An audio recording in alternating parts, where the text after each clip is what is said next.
జనవరి 14 సమస్తమును మీవి. కొరింథీయులకు రాసిన మొదటి పత్రిక 3వ అధ్యాయము 21వ వచనం.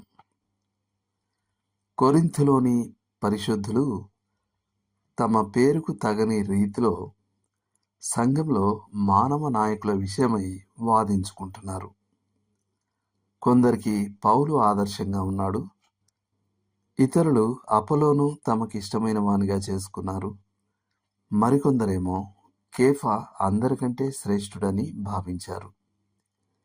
ఈ మనుషులందరూ తమకే చెంది ఉండగా వారిలో ఒకరికే తమను తాము పరిమితం చేసుకోవడం హాస్యాస్పదమని పౌలు వారికి చెప్తున్నాడు. అపోలో నావాడు అని చెప్పుటకు బదులుగా వారు పౌలు, అపోలో మరియు కేఫా అందరూ నావారే అని చెప్పాలి. ఇది నేటి మనకు కూడా ఒక సందేశం.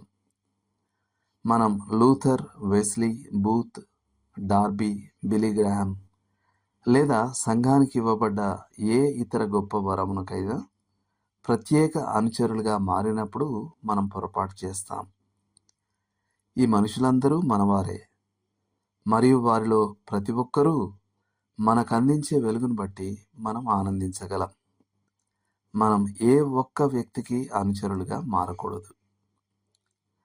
అయితే మనకు చెందినవి ప్రభు సేవకులు మాత్రమే కాదు, లోకము మనదే. మనం దేవుని వారసులం మరియు క్రీస్తు తోడి వారసులం. ఒకానొక దినమున మనం తిరిగి వచ్చి ప్రభు అయిన యేసుతో కలిసి ఈ లోకాన్ని ఏలబోతున్నాం.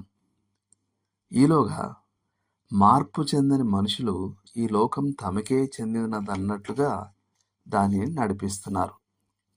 కానీ అది నిజం కాదు. వారు కేవలం సంరక్షకులు మాత్రమే. మనం స్వాధీనం చేసుకునే రోజు వరకు వారు మన కోసం దానిని నిర్వహిస్తున్నారు. జీవము మనదే.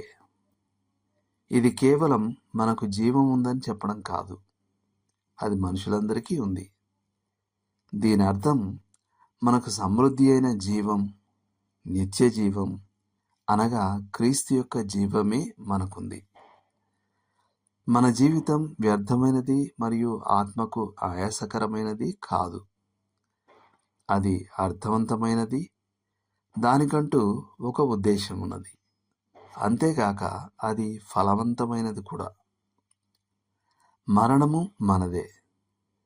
మరణ భయం చేత మన జీవితకాలమంతయు దాస్యమునకు లోబడిన వారిగా ఇక మనం లేం.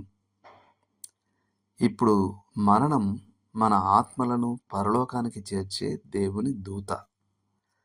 కాబట్టి చనిపోవుట అనేది మనకు లాభం. వీటన్నిటితో పాటు మనం క్రీస్తు వారం మరియు క్రీస్తు దేవునివాడు.